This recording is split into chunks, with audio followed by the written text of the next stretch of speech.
Hello all, welcome to our channel. இன்னைக்கு வீடியோவில் வடகொரியா ப்ரைவேட் லிமிடெட் பற்றி தான் பார்க்க போகிறோம். என்ன சொல்கிறதுன்னு எனக்கு தெரில. இந்த புக்கை படித்து சரி ஓகே மென்டலி ப்ரிப்பேர் ஆகிட்டு நம்ம ஸ்டோரிக்குள்ளே போவோம்.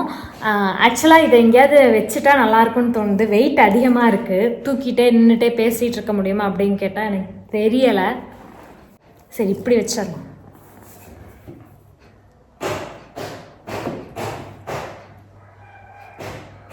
Okay done. ஸோ வடகொரியா ப்ரைவேட் லிமிடெட் பற்றி நான் சொல்லணும் அப்படின்னா, அந்த புக் ராகவன் அந்த புக்கு எழுதினவர் ராகவன். அவர் நிறைய நான் ஃபிக்ஷன்ஸ் எழுதியிருக்காரு, ஃபிக்ஷனும் எழுதியிருக்காரு. ஆனால் அவர் ரொம்ப ஃபேமஸ் நான் ஃபிக்ஷனுக்கு தான். இந்த north Korea private limited book எப்போ ரிலீஸ் ஆச்சு அப்படின்னு கேட்டிங்கன்னா எனக்கு தெரியாது. இது நான் எப்படி சூஸ் பண்ணேன்றதை சொல்கிறேன். ஃபஸ்ட்டு யூடியூப்பில் நிறைய வீடியோஸ் பார்த்துட்ருப்போம் இல்லையா? அப்படி பார்த்துட்ருக்கப்ப 0 டிகிரி பப்ளிகேஷனோட அவர் ஓனராக யாருன்னு தெரில, பப்ளிஷராக யாருன்னு தெரில, அவர் ஒரு இன்டர்வியூ கொடுத்துருந்தாரு. யாரோட அப்படின்னு கேட்டால் அவர் பேரும் எனக்கு மறந்து போச்சு. டாக் வித் சித்ராவா என்னன்னு தெரில. இந்த பாஸ் என்கிற பாஸ்கரனில் ஆக்ட்ரஸ் நயன்தாராக்கு அப்பா வருவார்ல, அவர் நிறைய யூடியூப்பில் நிறைய இன்டர்வியூஸ் பண்ணிகிட்ருக்காரு. ஸோ அதில் வந்தவர் தான் 0 டிகிரி பப்ளிகேஷனோட பப்ளிஷர். ஸோ அவர் கொடுத்த இன்டர்வியூவில் ரேண்டமாக நான் பார்த்துட்டு இருந்தேன். அவர் கொடுத்த இன்டர்வியூவில் என்ன ஆச்சு அப்படின்னு கேட்டால், இந்த மாதிரி கேட்குறாங்க, நீங்கள் நார்த் கொரியா ப்ரைவேட் லிமிடெட் பற்றி ரீசெண்டாக ராகவன் எழுதியிருக்காரு, படிச்சிங்களா, எப்படி இருக்குன்னு கேட்குறப்ப அந்த பப்ளிஷர் இருந்துக்கிட்டு சூப்பராக இருக்குது அப்படின்னு சொன்ன உடனே நமக்கு ரேண்டமாக தோணும் இல்லையா? சில வீடியோஸ் பார்க்கும்போது சரி இந்த புக் நமக்கு படிக்கணும் அப்படின்னு தோணும் இல்லையா? ஆட்டோமேட்டிக்காக அந்த புக்கை பற்றி லைன் எதுவுமே சொல்லலை, ஏதோ தெரியல, படிக்கணும் அப்படின்னு தோணிடுச்சு. அதனால் என்ன பண்ண, படிக்கணும்னு தோணினா மட்டும் போதுமா, புக் நம்ம கைக்கு வரணும். பட் ஆனால் அதுக்கான எந்த ஒரு ஸ்டெப்புமே நான் எடுக்கல. இன்ஸ்டாகிராம்லையோ யூடியூப்லையோ அமேசான்லேயோ நான் சர்ச் பண்ணவே கிடையாது அந்த புக்கை பற்றி. அந்த டைமில் என்ன ஆச்சு அப்படின்னு கேட்டால், உடுமலையில் புக் ஃபேர் போட்டிருந்தாங்க. சரி புக் ஃபேருக்கு கம்மியான சின்ன ஸ்டால் தான், கண்டிப்பாக வீடியோ வந்திருக்கும்னு நினைக்கிறேன், இல்லாட்டி போய் பாருங்கள், அளவான ஸ்டால் போட்டிருந்தாங்க. அப்போ என்ன ஆச்சு அப்படின்னு கேட்டால், அந்த ஒரு ஸ்டாலில் போய் நான் இந்த மாதிரி கேட்குறேன். எங்கேயும் சர்ச் பண்ணி பார்த்தா எனக்கு வடகொரியா ப்ரைவேட் லிமிடெட் தான் படிக்கணுன்ட்டு கிடையாது. பட் ஏதோ ஒரு ராகவனோட ஒர்க் படிக்கணும் அப்படின்ற ஒரு மென்டாலிட்டியில் இருந்தேன், நான் ஃபிக்ஷன் ஒர்க் படிக்கணும் அப்படின்னு சொல்லி. ஸோ அங்கே போனப்போ என்ன ஆச்சுன்னா, அங்கே போய் சர்ச் பண்ணி பார்க்குறப்ப அவரோட புக்ஸ் எதுவும் கண்ணுக்கு தென்படல. அதனால் நான் என்ன பண்ணேன், அங்கே இருக்க ஸ்டால் இருப்பாங்க இல்லையா, அவங்கக்கிட்ட இந்த மாதிரி ராகவனோட புக்ஸ் ஏதாவது இருக்கா அப்படின்னு கேட்டேன். அவர் இருந்துக்கிட்டு ராகவனோடதா, சரி பார்ப்போம் இருங்க அப்படின்னு சொன்னாங்க. சொல்லிட்டு அங்கே ஒரு ஸ்டால், அங்கே ஒரே ஒரு புக் இருக்குது, 2 நார்த் கொரியா ப்ரைவேட் லிமிடெட் வச்சுருக்காங்க. அதை எடுத்துகிட்டு இந்த 2 புக்கு தான், நார்த் கொரியா பற்றின புக்கு தான் இருக்குது, வேறு எந்த புக்கும் இல்லை அப்படின்னு சொல்கிறப்ப, என்னடா அது, நம்ம எந்த புக்கை பார்த்துட்டு அந்த ஆத்தரோட எந்த புக்காக இருந்தாலும் வாங்கி படிக்கணுன்ற ஒரு மென்டாலிட்டியில் வந்தோமோ அந்த புக்கே இருக்கே அப்படின்னு சொல்லி எனக்கு செம்ம எக்ஸைட்மெண்ட் ஆகிடுச்சு. சரி கொடுங்க, வேறு ஏதாவது புக் இருந்தாலும் கொடுங்க அப்படின்னு கேட்டப்போ, இது ஒன்று தான் இருக்குது, நார்த் கொரியா ப்ரைவேட் லிமிடெட் மட்டும்தான் அந்த ஸ்டாலில் இருக்குது. அந்த குட்டி புக் ஃபேர் தானே, அதனால் அங்கே வேறு எங்கேயுமே கிடையாது. இது எனக்கு ரொம்ப ஆச்சரியமாக இருந்துச்சு. என்னடா அது, யூனிவர்ஸே நம்மளை இந்த புக் படிக்க வைக்கிறதுக்கு ட்ரை பண்ணுதா அப்படின்ற மாதிரியான ஒரு இமேஜினேஷன் தான் இருந்தது. ஸோ அதனால் அந்த புக் வாங்கியாச்சு. வாங்கின உடனே ஸ்டார்ட் பண்ணியாச்சு ரீட் பண்ண. ஸ்பீடாக படிச்சிடலாம், ரொம்ப ஸ்பேஷியஸாக தான் இருக்குது. லெட்டர்ஸ் எல்லாமே கொஞ்சம் பெருசாக, ஒரு லைனுக்கு இன்னொரு லைனுக்கும் நல்ல நீட்டான சீக்கிரம் டக்குன்னு படித்து முடிச்சிடலாம். ஒரு 450 பேஜஸ் இருக்குது. ஸோ இந்த புக்கை வாங்கி படிக்க ஸ்டார்ட் பண்ணியாச்சு. மேக்ஸிமம் ஒரு 1 வீக் 2 வீக்கில் நான் அந்த புக்கை கம்ப்ளீட் பண்ணிட்டேன். பண்ணதுக்கப்புறம் என்ன ஆச்சு அப்படின்னா, யார்கிட்டையாவது ரிப்பிட்டேட்டிவாக நான் போய் சொல்லிக்கிட்டே இருப்பேன், நார்த் கொரியாவில் எப்படி இருக்கும் தெரியுமா, அங்கே எப்படி இருக்கும் தெரியுமா, இல்லை என் தங்கச்சிக்கிட்டேயோ, இல்லை எங்கேயாவது கூட ஒர்க் பண்ணுறவங்கக்கிட்டேயோ, இல்லை ஸ்டூடெண்ட்ஸ்கிட்டேயோ யார்கிட்டையாவது போய் நார்த் கொரியாவில் என்ன ரூல் தெரியுமா, அங்கே எப்படி இருக்கும் தெரியுமா, அங்கேருந்து தப்பிச்சு வந்தவங்க கதையெல்லாம் தெரியுமா அப்படின்னு சொல்லி எல்லாத்துக்கிட்டேயுமே ஷேர் பண்ண ஸ்டார்ட் பண்ணிட்டேன். ஏன்னா அவ்வளோ தூரம் ஒரு இம்பேக்ட்ஃபுல் அப்படின்னு சொல்கிறத விட, நார்த் கொரியாவில் என்ன நடக்குதுன்னு யாருக்குமே தெரியாது, மோஸ்ட் ஆஃப் த பர்சனுக்கு தெரியாது. அங்கேருந்து தப்பிச்சு வந்தவங்க சொல்கிற கதைகள் தான். அப்படி இருக்கும்போது புதுசாக அதை பற்றின விஷயங்கள், நியூ ரூல்ஸ், அங்கே இருக்க ரூல்ஸை பற்றி தெரிஞ்சுக்கும் போது ரொம்பவுமே பயங்கரமாக இருக்குது அப்படின்னு தான் சொல்லணும்.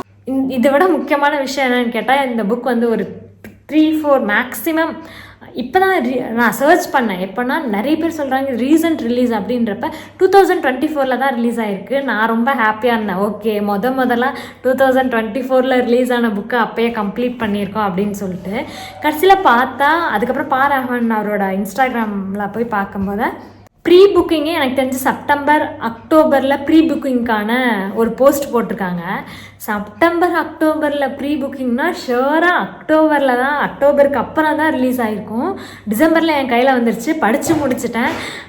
இவ்வளோ சீக்கிரம் நான் இந்த புக்கை படிப்பேன், இது வந்து அன்எக்ஸ்பெக்டட், எதுவுமே அன்எக்ஸ்பெக்டட், எல்லாமே டக்குனு நடந்துருச்சு அப்படின்னு தான் சொல்லணும். I am really happy for that. இந்த புக்கில் வந்து இப்போ நடந்தது அண்ட் புக்குக்குள்ளே வரும். ஓகேவா, புக்குக்குள்ளே வர்றதுக்கு முன்னாடி இவ்வளோ பெருசாக பேசிகிட்டு இருக்கேன்.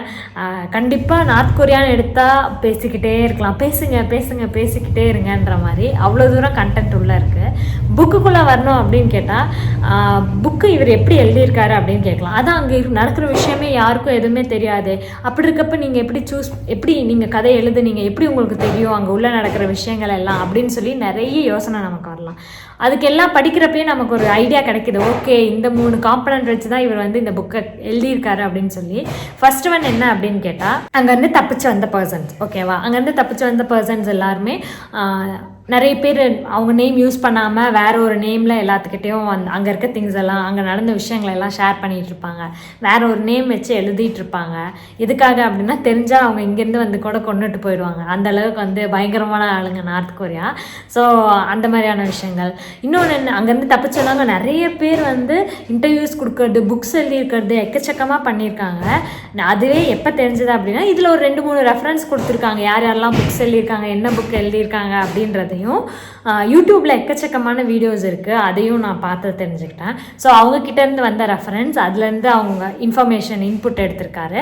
செகண்ட் இன்புட் என்ன அப்படின்னு கேட்டால் உளவாளிகளோட இவ்வளோ பண்ணுறாங்களா அப்படின்னு தான் ஆச்சரியமாக இருக்குது. காற்றுக்கூட உள்ளே போகிற அந்த இடத்துல எல்லாம் உளவாளிகள் போய் இன்ஃபர்மேஷன் கேதர் பண்ணிட்டு வராங்களான்றது வந்து ரொம்ப ஆச்சரியமாக இருக்குது. அதுவும் ப்ரூவன் திங்ஸ் தான். அவங்க உளவாளிகள் அப்படின்னு சொல்கிறப்ப நார்த் கொரியாவுக்கும் நம்ம நாட்டுக்குள்ளெல்லாம் உளவாளிகள் இருக்காங்க, நம்ம வேர்ல்டுக்குள்ளே.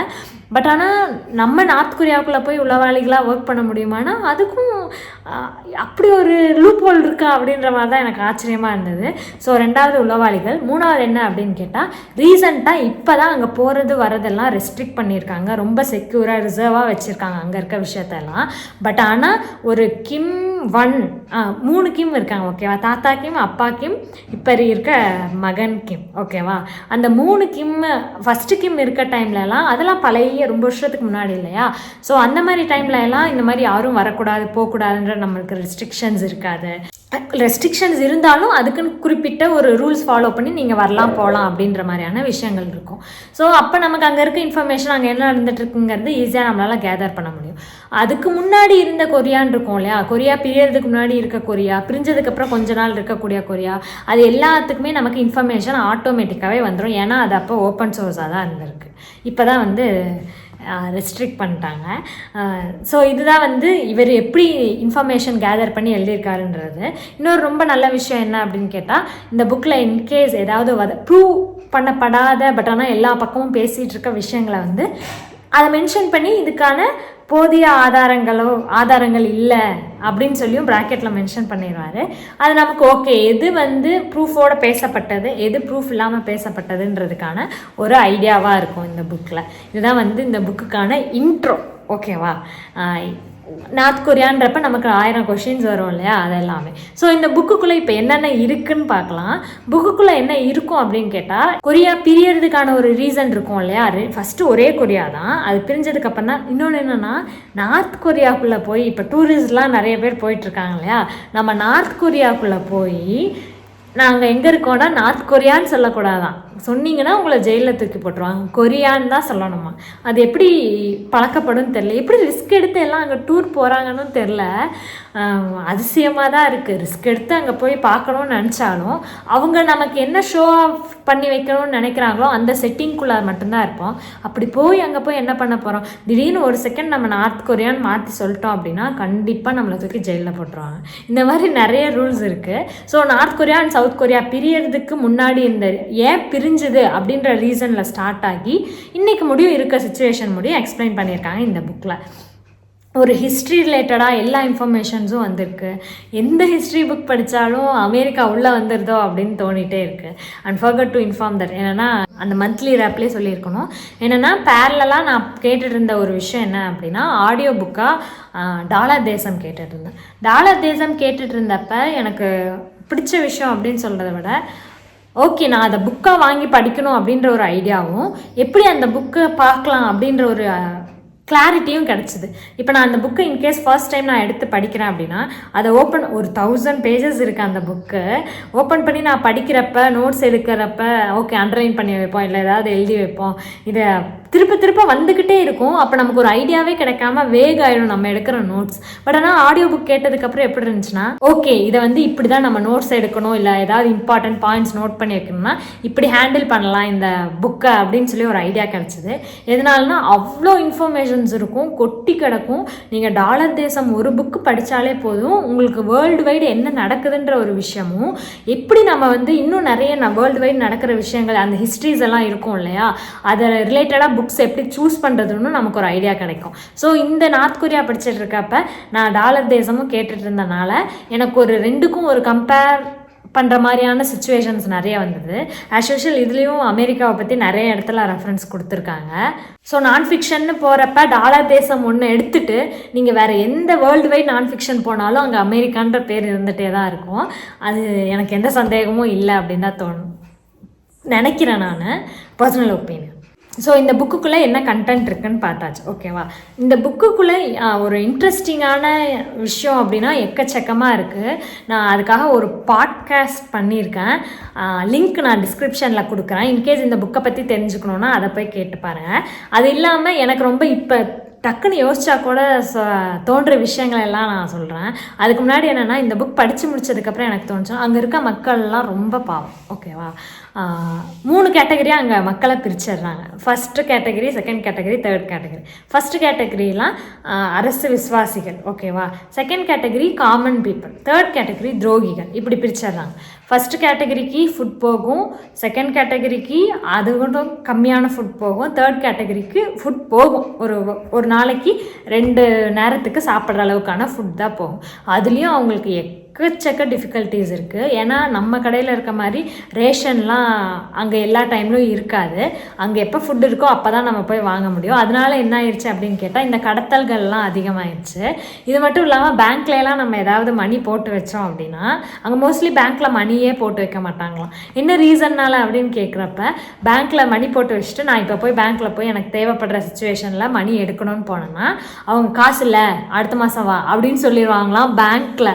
ஸோ அவ்வளோ தூரம் மணிக்கு பேங்க்லேயே ஒரு செக்யூரிட்டி கிடையாது அப்படின்னு சொல்கிறாங்க. அண்ட் இன்னொன்று என்ன அப்படின்னா, மோஸ்ட்லி நமக்கு ஒரு பிம்பம் இருக்கும் இல்லையா, கொரியாவை பற்றின ஒரு விஷயங்கள் நிறைய யூடியூப்பில் பார்த்துருப்போம். அங்கே போனால் அங்கே உள்ள வெளியவே வர முடியாது, தப்பிச்சு வந்தால் நிறைய பேர் செத்து போயிடுவாங்க அப்படின்றதெல்லாம் நிறைய விஷயம் நம்ம கேட்டிருப்போம். அதில் எனக்கு ரொம்ப முக்கியமான விஷயம் என்ன அப்படின்னு கேட்டால், அங்கே இருக்க குழந்தைங்க அங்கே ஃபேமிலியில் ஒர்க்குக்கு போகிறாங்க அப்படின்னா, அம்மாவை ஒரு 40 மைல் டைரெக்ஷன் நார்த்தில் அமுச்சு விட்றாங்கன்னா அப்பாவை சவுத்தில் அமுச்சு விடுவாங்களாம். எதுக்காக இப்படி பிரிக்கிறாங்க அப்படின்னா, அவங்களுக்கு டைம் இருக்கக்கூடாது, எதுக்காகனா திங்க் பண்ணுறது கூட டைம் இருக்கக்கூடாது. திங்க் பண்ணால் தான் நமக்கு துரோகிகளான கேட்டகரியில் நிறைய பேர் க்ரியேட் ஆயிடுவாங்க. அதனால் திங்க் பண்ணுறதுக்கு டைம் இருக்கக்கூடாது அப்படின்னு சொல்கிறாங்க. ஸோ திங்க் பண்ணுறதுக்கு டைம் இல்லை அப்படிங்கிற சுச்சுவேஷனில் 2 பேர்த்துக்கும் ஸ்பெண்ட் பண்ணுறதுக்கே டைம் இல்லாத சுச்சுவேஷனாக போயிடுது. அப்படி போகும்போது என்ன ஆகுதுன்னா, குழந்தைய யார் பார்த்துப்பான்ற ஒரு குழந்தைய கவர்மெண்ட் நாங்களே பார்த்துக்குறோம் அப்படின்னு சொல்லிடுவாங்க. அவங்களே டேக் கேர் பண்ணி பார்த்துப்பாங்க. ஸோ அங்கே என்ன பண்ணிடுவாங்க, தூமம் போடுற மாதிரி கிம் இப்படி கிம் அப்படி, இவங்கெல்லாம் எவ்வளோ கடவுள், நீங்கள் கும்பலன்னா கிம்மை மட்டும்தான் கும்பிடணும், அவரெல்லாம் எவ்வளோ பண்ணியிருக்காங்க தெரியுமா, விஷயம் பண்ணியிருக்காங்க தெரியுமா அப்படின்னு சொல்லுவாங்க, ஓகேவா. ஸோ எதுக்காக அப்படின்னு கேட்கும்போது, அடுத்த சந்ததியில் எந்த துரோகிகளும் கிரியேட் ஆகக்கூடாது அப்படின்னா, இப்போ இருக்க குழந்தைங்க மேலே தான் நம்மளோட அதிகமான ஃபோக்கஸ் இருக்கணும்னு சொல்லி கிம் 1 or 2 தெரியல, அவங்களே டிசைட் பண்ணி குழந்தைங்கள ஃபோக்கஸ் பண்ண ஸ்டார்ட் பண்ணிட்டாங்க. இது எந்த எக்ஸ்ட்ரீம்க்கு கொண்டு வந்து விட்டுச்சு அப்படின்னு கேட்டால், இப்போ நான் ஒரு ஃபேமிலியில் அம்மா அப்பா குழந்தை இருக்காங்க அப்படின்னு கேட்டால், அந்த அம்மா அப்பா கிம்மை பற்றி ஏதாவது தப்பாக பேசுகிறாங்க அப்படின்னா அந்த குழந்தையே போய் காட்டி கொடுத்துருமா, கிம்மை பற்றி தப்பாக பேசுகிறாங்க அப்படின்னு சொல்லி. அந்த அளவுக்கு இது கிரியேட் பண்ணி வச்சுருக்கு. இன்னொரு விஷயம் என்னென்னா, அங்கே யாருமே யார்கிட்ட எதுவுமே சொல்ல முடியாதான். ஏதாவது ஒன்று கிம்மை பற்றி தப்பான விஷயங்களோ தேவையில்லாத விஷயங்களோ பேசணும் அப்படின்னா எண்ணி ஒரு 2-3 நாளுக்குள்ளேயே நம்மளை வந்து அரெஸ்ட் பண்ணிட்டு போய் துரோகிகள் கேட்டகரியில் சேர்த்து விட்டுருவாங்க, ஜெயிலில் போட்டுருவாங்க. அப்படி ஜெயிலில் போட்டாங்க அப்படின்னா அதுக்கப்புறம் நம்ம தப்பிச்சு வந்தோம்னா அந்த 3 கேட்டகரியில் 3rd கேட்டகரியில் மட்டும்தான் நம்மளால் இருக்க முடியுமோ தவிர 2nd கேட்டகரிக்கு போகவே முடியாது. அந்த சுச்சுவேஷனில் என்ன ஆகும் அப்படின்னு கேட்டால், நம்ம மட்டும் கிடையாது 3rd கேட்டகரி, நம்மளோட அப்கமிங் ஜென்ரேஷன்ஸ் எல்லாமே அந்த துரோகிகள் கேட்டகரியில் தான் வாழ்ந்துட்டு வரும் அப்படின்ற ஒரு ரூல் இருக்குது அங்கே. இது படிக்கும்போது எப்படி இருந்துச்சு அப்படின்னு கேட்டால், ஜார்ஜ் ஆர்வெல் எழுதின 1986, அது வந்து ஒரு சயின்ஸ் ஃபிக்ஷனோ இல்லை ஃபியூச்சரிஸ்டிக் நாவலோ எப்படி வேணால் சொல்லுவாங்க. எனக்கு அந்த அந்த ஒரு புக் வந்து தோற்று போயிடுச்சு. அது ஒரு ஃபிக்ஷன்னு சொல்கிறதெல்லாம் தோற்று போயிடுச்சு அப்படின்னு தான் எனக்கு தோணுச்சு இந்த புக் படிக்கிறப்ப. எதனாலனா அந்த புக்லேயும் யாருமே தெரியாமல் எதுவுமே பண்ண முடியாது இல்லையா, ஆஸ் யூஷுவல் அதே மாதிரி இங்கேயும் எதுவுமே தெரியாமல் பண்ண முடியாது. அந்த புக்லேயே மென்ஷன் பண்ணியிருப்பாங்க அந்த குழந்தைகள் வந்து தன்னோட அம்மா அப்பாவை காட்டி கொடுக்குன்னு சொல்லி. இது எத்தனை வருஷத்துக்கு முன்னாடி எழுதின புக் தெரியுமா? ஒரு மேக்ஸிமம் மினிமம் ஒரு 100 அப்ராக்சிமேட்டாக நான் சொல்கிறேன், ஒரு 50 இயர்ஸ் 60 ஒரு 70 அதுக்கு 50 இயர்ஸ் ப்ளஸ் தான் இருக்கும். அதுக்கு முன்னாடி எழுதியிருக்காங்க. இப்போ கொரியாவில் அதான் நடந்துட்டுருக்கு அப்படின்னு யோசிக்கிறப்ப அது எப்படி ஒரு ஃபிக்ஷன் ஆகும் அப்படின்ற மாதிரியான ஒரு யோசனையாக இருக்குது. அது ஒரு ஃபியூச்சரிஸ்டிக் ஃபிக்ஷன் ஆகும், அது இப்போ நடந்துட்டுருக்கு அப்படின்னு யோசிக்கிறப்ப ரொம்ப பயங்கரமாக இருந்தது அப்படின்னு தான் சொல்லணும். அவ்வளோ தூரம் அவங்க அப்கமிங் ஜென்ரேஷன்ஸை வந்து டெடிகேட்டிவாக பண்ணிகிட்ருக்காங்க. இன்னொரு விஷயம் என்ன அப்படின்னு கேட்டால், ஒரு பக்கம் கெத்து பண்ணுறாப்ல அப்படின்ற மாதிரி இருக்குது. எதனால அப்படின்னு கேட்டால், இந்த ஜென்ரேஷனில் இப்படிப்பட்ட குளோபலைசேஷன், எல்லா கண்ட்ரீஸும் சுதந்திரம், இந்த பிரசிடெண்ட்டு பிரைம் மினிஸ்டர் அப்படிலாம் ஓட் போட்டு வாழ்ந்துட்டுருக்க காலகட்டத்தில் எப்படி இந்த மனுஷன் எல்லாத்துக்கிட்டே இருந்தும் எஸ்கேப் ஆகி அவருக்குன்னு ஒரு என்விரான்மெண்ட்டை க்ரியேட் பண்ணி இது ஏன் கண்ட்ரி அப்படின்னு வந்து ரூல் பண்ணிகிட்ருக்காரு அப்படின்னு யோசிக்கிறப்ப எப்படிடா முடிஞ்சது உங்களால்? ஏன்னா ஒரு 3 ஜென்ரேஷனாக அவங்க டெமோக்ராட்டிக்குங்கிற பேரில் சர்வாதிகாரம் பண்ணிகிட்ருக்காங்க. அது ரொம்ப ஈஸியான விஷயம் கிடையாது. அது எல்லாருமே நம்ம வேடிக்கை பார்த்துட்ருக்கோங்கிறது இன்னும் சூப்பரான விஷயம். என்ன பண்ணுறதுன்னு தெரில. அப்போ அமெரிக்காக்கே என்ன பண்ணுறதுன்னு தெரிலங்கிறப்ப என்ன சொல்கிறதுனே தெரில. இன்னொரு விஷயம் என்ன அப்படின்னு கேட்டால், அங்கே அணு ஆயுத ஆராய்ச்சிகள் நிறைய நடந்துட்டு, நிறைய அணு ஆயுதங்கள் வச்சுருக்காங்க. அப்படி இருக்கும்போது அமெரிக்காவே ஏன் நார்த் கொரியாவை பற்றி பேசுகிறதுக்கோ அவங்க மேலே ஏதாவது ஒரு சண்டை போடுறதோ ஏதோ ஒரு வன்முறை வைக்கிறதுக்கோ ஏன் யோசிக்குது அப்படின்னு கேட்குறப்ப இது ஒரு ரீசனாக இந்த புக்கில் சொல்கிறாங்க. என்னென்னா, அவங்க நினச்சாங்கன்னா யாராவது நம்ம மேலே வந்தாங்க அப்படின்னாலே இருக்க எல்லா அணு ஆயுதத்தையும் போட்டு பிளாஸ்ட் பண்ணி விட்ருவோம், பண்ணுறதுக்கான பாசிபிலிட்டிஸ் இருக்குது. அது நமக்கு வந்து அவங்கள போய் சீண்டி பார்க்கறது நமக்கு செக்யூரிட்டியே கிடையாது அப்படின்றது மட்டும் எல்லா வேர்ல்டில் இருக்க எல்லா கண்ட்ரீஸ்க்கும் தெரியுது. ஒரு கட்டத்தில் இந்த புக்கை பற்றி படிக்கிறப்ப எப்படி இருந்தது அப்படின்னு கேட்டால், நமக்கு தெரியும்லாச்சோ பாவம் அங்கே இருக்க மக்கள்லாம் எவ்வளோ கஷ்டப்படுறாங்க. ஏன்னா சில காலகட்டத்தில் பட்டினியால் மட்டுமே எக்கச்சக்க பேர் இறந்து போயிருக்காங்க. அந்த இறந்தவங்களையெல்லாம் புதைக்க இடம் இல்லாமல் இல்லை அதை ஹேண்டில் பண்ண முடியாமல் நிறைய பேர்த்த கடலில் தூக்கி போட்டிருக்காங்க. இது மட்டும் இல்லாமல் அந்த நாட்டில் வந்து ஒரு போர் நடந்தது. ஆக்சுவலாக நார்த் கொரியாவும் சவுத் கொரியாவும் எப்படி பிரிஞ்சுது அப்படின்ற ஒரு விஷயத்த இந்த வீடியோவில் நான் சொல்லணும் அப்படின்னு நினச்சேன். அது பார்த்தா இப்போயே இவ்வளோ டைம் ஆயிடுச்சு. இன்னும் நான் எந்த கண்டென்ட்டுமே நான் சொல்லவே இல்லை. உள்ளேருந்து புக்குக்குள்ளேருந்து எந்த இன்ஃபர்மேஷனும் சொல்ல, புக்கை பற்றியும் நான் படித்த விஷயத்தை பற்றியும் தான் சொல்லிகிட்ருக்கேன். ஓகே, எப்படி வந்து North Korea and South Korea பிரிஞ்சுதுன்ற ஒரு விஷயத்தை மட்டும் பார்த்துக்கலாம். ஓகேவா? நார்த் கொரியா புக்கில் மேப்பில் எடுத்து வச்சு பார்த்துக்கோங்க. ஓகேவா? நார்த் கொரியா எங்கே இருக்குது, சவுத் கொரியா எங்கே இருக்குன்னு. அப்போ ஈஸியான ஒரு விஷயம் நமக்கு கிளாரிட்டி கிடைக்கும். அண்ட் நார்த் கொரியா வந்து ஹெல்ப் பண்ணது ரஷ்யா. ஓகே, சவுத் கொரியாவுக்கு ஹெல்ப் பண்ணுறது அமெரிக்கா. இப்போ இருக்க கரண்ட் சுச்சுவேஷனில் ஃபஸ்ட்டு ரொம்ப ஸ்டார்டிங்கில் என்ன ஆயிருக்கு அப்படின்னா, ஜப்பான் எங்கே இருக்குன்னு பார்த்து வச்சுக்கோங்க. அந்த நார்த் கொரியா சவுத் கொரியா பக்கத்தில் தான் இருக்கும். ஜப்பான் தான் கொரியாவை, அப்போ ஒரே கொரியா, அந்த கொரியாவை காலனைசேஷன் பண்ணிட்டு இருந்தது. ஸோ அந்த டைமில் ஜப்பானுக்கு கீழே இருந்த ஒரு நாடு தான் கொரியா. அந்த கொரியா தப்பிக்கிறதுக்காக, ஜப்பானோட காலனைசேஷன்லேருந்து தப்பிக்கிறதுக்காக நிறைய விஷயங்கள், அவங்களோட ஃப்ரீடம்காக நிறைய விஷயங்கள் பண்ணிகிட்ருக்காங்க. அப்படி பண்ணுறப்ப யார் யார் ஹெல்ப் பண்ணாங்க அப்படின்னு கேட்டால், அமெரிக்காவும் ரஷ்யாவும் ஹெல்ப் பண்ணுச்சு. அமெரிக்காவும் ரஷ்யாவும் ஹெல்ப் பண்ணதுக்கான காரணம் என்ன அப்படின்னு கேட்டால், அவங்க 2 பேர் தான் இப்படி ஈக்குவல் நீயா நானா அப்படின்ற ஒரு கண்டிஷனில் அமெரிக்காவுக்கும் ரஷ்யாவுக்கும் நிறைய விஷயங்கள் ஓடிட்டுருக்கு. ஸோ அவங்க எல்லாமே ஹெல்ப் பண்ணிகிட்டு இருக்க சுச்சுவேஷனில் என்ன ஆகுது அப்படின்னு கேட்டால், செகண்ட் வேர்ல்டு வார் நடக்குது. ஹிட்லருக்கு ஹெல்ப் பண்ணுறது ஜப்பான், ஜெர்மனிக்கு ஹெல்ப் பண்ணுறது ஜப்பானாக இருந்துச்சு. ஸோ செகண்ட் வேர்ல்டு வார் நடக்கிற டைமில் ஜப்பான் என்ன பண்ணியிருக்கு, கொண்டு போய் அமெரிக்கா மேலே குண்டு போட்டு வந்துடுச்சு ஒரு கார்னரில். அப்போ அமெரிக்காவுக்கு கடுப்பாக என்ன பண்ணிட்டாங்க அப்படின்னா, ஜப்பான் மேலே அந்த ஹிரோஷிமா நாகசாகியில் இதை போட்டாங்க, பாமை போட்டாச்சு. பாமை போட்டதுக்கப்புறம் என்ன ஆகுது அப்படின்னு கேட்டால், ஜப்பானே நிலைக்குலைந்து போயிடுற சுச்சுவேஷன் ஆகிடுது. அப்போ அதுக்கு காலனைசேஷன் கீழே இருக்க கண்ட்ரிஸ் எல்லாம் என்ன ஆகும் அப்படின்ற ஒரு கொஷின் மார்க் வரும் இல்லையா. ஸோ ஜப்பானுக்கு காலனைசேஷன் கீழே இருந்த கொரியா என்ன ஆகுது அப்படின்னா, ஓகே நமக்கு இனி ஃப்ரீடம் கிடச்சிருச்சுன்ற ஒரு மென்டாலிட்டிக்கு வருது. அந்த டைமில் தான் அமெரிக்காவும் ரஷ்யாவும் எங்களுக்கான ஏரியா நாங்கள் கண்ட்ரோல் எங்களுக்கு அண்டர் எடுத்துக்கிறோன்ற மாதிரி குறிப்பிட்ட ஏரியாவை அவங்க ஆக்கிரமிப்பு பண்ணிகிட்டே வந்திருக்காங்க.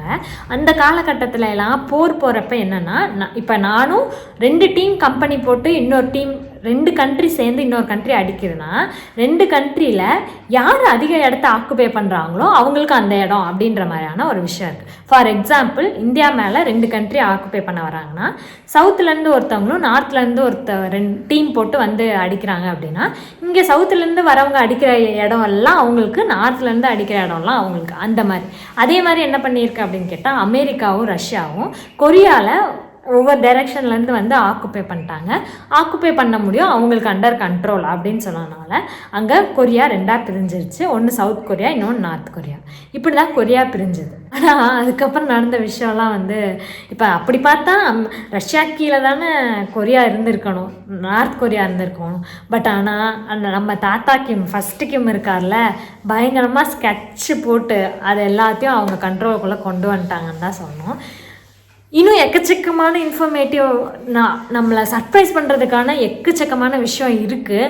இன்கேஸ் உங்களுக்கு இதை படிக்கணும் இல்லை இதை பற்றி தெரிஞ்சுக்கணுன்னா கண்டிப்பாக அந்த பாட்காஸ்ட் கேளுங்க. ஒரு 1 hour நான் அதுக்குள்ளே எடுத்து வச்சுருக்க கண்டென்ட்டு இதுலேருந்து மேக்ஸிமம் என்ன இன்ஸ்பயர் பண்ணது எல்லாத்தையும் நான் டிஸ்கஸ் பண்ணியிருக்கேன். இன்னும் இந்த ரிவ்யூ சம்மரி அப்படின்னு சொல்லிட்டு நான் இந்த புக்கை பற்றி எதுவுமே சொல்லலை அப்படின்னு தான் அர்த்தம். நான் இப்போ சொன்ன விஷயங்கள் எல்லாமே என்னென்னா, நான் எப்படி இந்த புக்கை சூஸ் பண்ணேன், இந்த சூஸ் பண்ணதுக்கப்புறம் எனக்கு என்னென்ன இம்பேக்ட்ஸ் இருந்துச்சு, எனக்கு என்னென்ன தாட்ஸ் இருந்துச்சு, அந்த புக்குக்குள்ளே எதெல்லாம் கவர் பண்ணியிருக்காங்க அப்படின்ற விஷயத்த மட்டும்தான் சொல்லியிருக்கணும், தவிர வேறு எதையுமே சொல்லலை. கண்டிப்பாக நீங்கள் அந்த பாட்காஸ்ட்டை போய் கேளுங்க. அது இன்னும் நிறைய உள்ள கொரியாக்குள்ளே நடந்த சுவாரஸ்யமான விஷயங்கள் எல்லாமே அந்த பாட்காஸ்ட்டில் இருக்குது. தேங்க்ஸ் ஃபார் வாட்சிங். Don't forget to subscribe. இல்லை இந்த நான் சொன்ன விஷயங்களே போதும் இந்த புக்கை பற்றி படிக்கிறதுக்கு அப்படின்னு நினச்சிங்கன்னா தானாக பிக்கப் எடுத்துகிட்டு போய் படிங்க. இல்லாட்டி அந்த பாட்காஸ்ட் கேட்டுட்டு கூட நீங்கள் போய் படிக்கலாம். நான் மேபி ஒரு 20% கவர் பண்ண ட்ரை பண்ணியிருப்பேன் அந்த இதில் பாட்காஸ்ட்டில், இந்த புக்குக்குள்ளேருந்து. அதுவுமே நம்ம கேட்டு முடிச்சதுக்கப்புறம் உள்ளே போனோன்னா இன்னும் பயங்கரமாக இருக்கும். தேங்க்ஸ் ஃபார் வாட்சிங். Don't forget to subscribe. Sorry if in case உங்களை டிசப்பாயிண்ட் பண்ணியிருந்தேன்னா, ஏன்னா உள்ளே இருக்க கண்டென்ட் எதுவுமே நான் சொல்லலை. பாட்காஸ்ட் கேளுங்க. பாட்காஸ்ட்டுக்காக நான் வந்து இங்கே இன்ஃபர்மேஷன் எதுவுமே சொல்லலை. ஏன்னா பாட்காஸ்ட்டில் கண்டென்ட்டு மட்டும்தான் நான் எக்ஸ்பிளைன் பண்ணியிருந்தேன். பட் ஆனால் நான் என்ன திங்க் பண்ணேன், நான் எப்படி சூஸ் பண்ணேன் அப்படின்ற நிறைய விஷயங்களை பற்றி நான் அதில் ஷேர் பண்ணலை. இதில் ஷேர் பண்ணணும்னு நினச்சனால என்ன ஆயிடுச்சு அப்படின்னா, இவ்வளோ டைம் கன்சியூம் ஆயிடுச்சு. இதுக்கு மேலே நான் எக்ஸ்டெண்ட் பண்ண விரும்பலை. தேங்க்ஸ் ஃபார் வாட்சிங். Don't forget to subscribe. Bye bye.